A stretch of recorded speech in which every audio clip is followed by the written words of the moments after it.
Ever wonder why you can bend a paperclip over and over, but a glass rod just snaps? It seems so simple, right? But the answer unlocks this incredible hidden world inside every single piece of metal around you. Okay, let's dive into this little atomic mystery. So how do we crack this bending mystery? Well, it all starts by looking at something we've all seen before, but seeing it in a completely new light. You know the drill.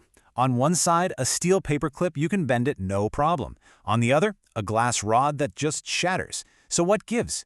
The secret isn't about strength, not really. It's all about geometry. Imagine a hidden map of highways and roads buried deep inside the metal itself.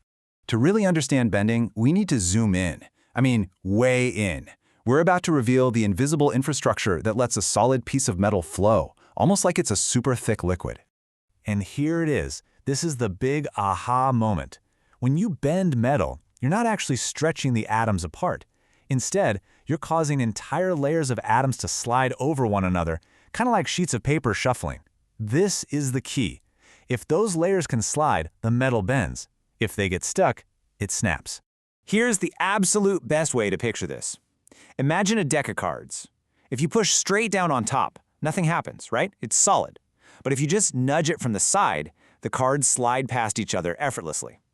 Well, the metal is the deck, and those slippery surfaces between the cards where all the action happens, scientists call that a slip plane.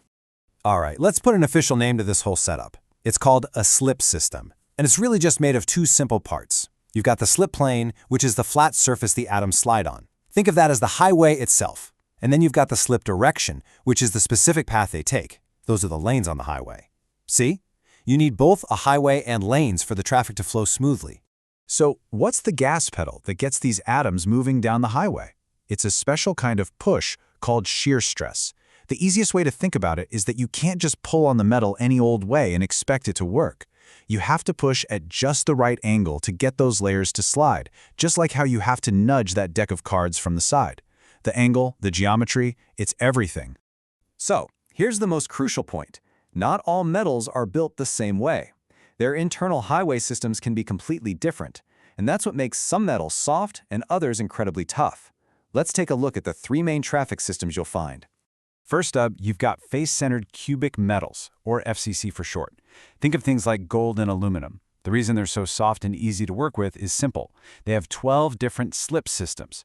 That's like a massive superhighway with tons of on-ramps and lanes going in all directions. Atoms can slide around with almost no effort, which makes these metals super bendy. Next, we've got the body-centered cubic metals, or BCC. This is your iron and steel. Now, you might look at this and see up to 48 slip systems and think, whoa, that should be even softer. But here's the catch.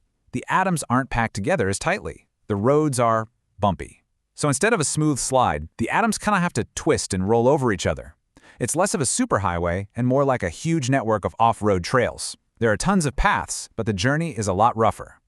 And finally, there's the hexagonal close-packed metals, like super strong titanium and magnesium.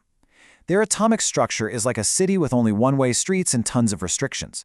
They really only have three main slip systems to rely on. With so few paths available, it's really hard for the atoms to get past each other. You get these massive atomic traffic jams, and that's why these materials resist bending and tend to be much more brittle.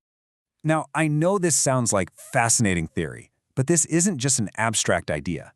This atomic-level blueprint is something engineers use every single day to literally build the world around us, from the car in your driveway to the jets in the sky.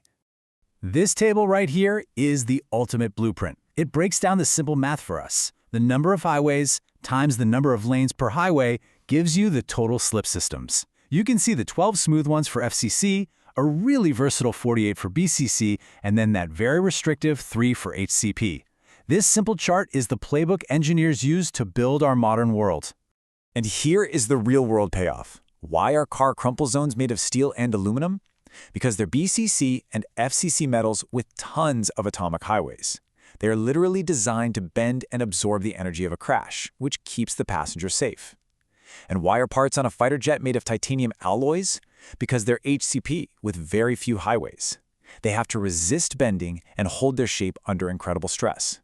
It's all about picking the right metal with the right atomic traffic system for the job.